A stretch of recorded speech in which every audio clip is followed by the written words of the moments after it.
Deputy Speaker, I'm thankful to have this opportunity today to talk about the real work we're doing to support local people in my electorate of Gilmore on the New South Wales South Coast to help ease the cost of living, importantly while putting downward pressure on inflation. Because we know that people are doing it tough.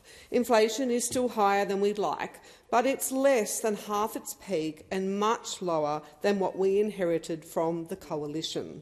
And we're providing meaningful cost of living relief in a responsible way that doesn't add to inflationary pressures, while laying the foundations for a stronger and more resilient economy. In my electorate of Gilmore, 64,000 taxpayers are getting a tax cut, which they are starting to see in their pay packets. That's an average tax cut of $1,405 per annum for a taxpayer in Gilmore. In fact, 87% of taxpayers in Gilmore are now getting a bigger tax cut than they would have got under the Liberals' plan. Our energy bill relief of $300 for every household and $325 for around 1 million small businesses is also starting to flow. Our cheaper medicines policies have already saved over $2 million for people in Gilmore, and it's putting downward pressure on inflation. We've frozen the maximum PBS co-payment on medicines for 1 year, and pensioners and concession card holders will pay no more than $7.70 for their PBS script because we've frozen that for 5 years. The Batemans Bay Medicare Urgent Care Clinic has now seen over 6,000 patients, all bulk billed.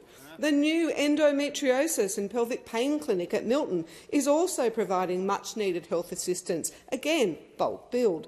Deputy Speaker, we're helping build a more resilient economy and one that makes more things right here in Australia and in my region, because we want a future made in Australia. Our fee-free TAFE is making a real difference in skills shortage areas, with local trades courses booming, essential for local businesses and jobs. And what a fantastic announcement just last week that the Albanese government will fund a 15% pay increase for early childhood education and care workers. A typical ECEC educator who is paid at the award rate will receive a pay rise of $103 per week from December 2024, increasing to at least $155 per week from December 2025.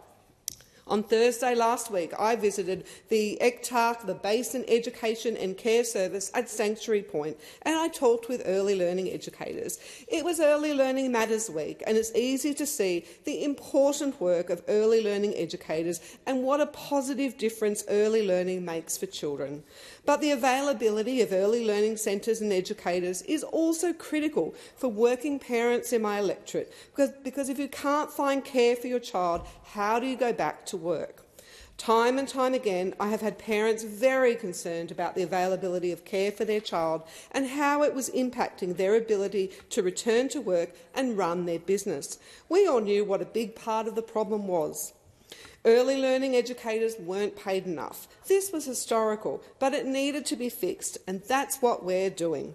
This is a responsible wage increase, deliberately designed in a responsible way which takes pressure off childcare fees, because we know that families, workers and businesses do need to make sure that early learning educators are paid appropriately, so more people can participate in work and business. So we do have the workers, businesses and jobs for the future.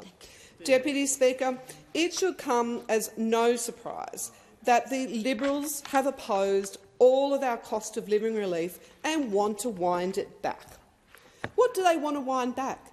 Tax cuts, fee-free TAFE, a pay rise for early learning educators? If the Coalition truly cared about fighting inflation and easing the cost of living, they would have actually supported our cost of living relief measures. But instead, they voted for higher prices and higher inflation. The Coalition have nothing but a negative plan. They are the no-alition. And they simply cannot be in government. We have a positive plan, and we are absolutely supporting people right across my region and right across Australia.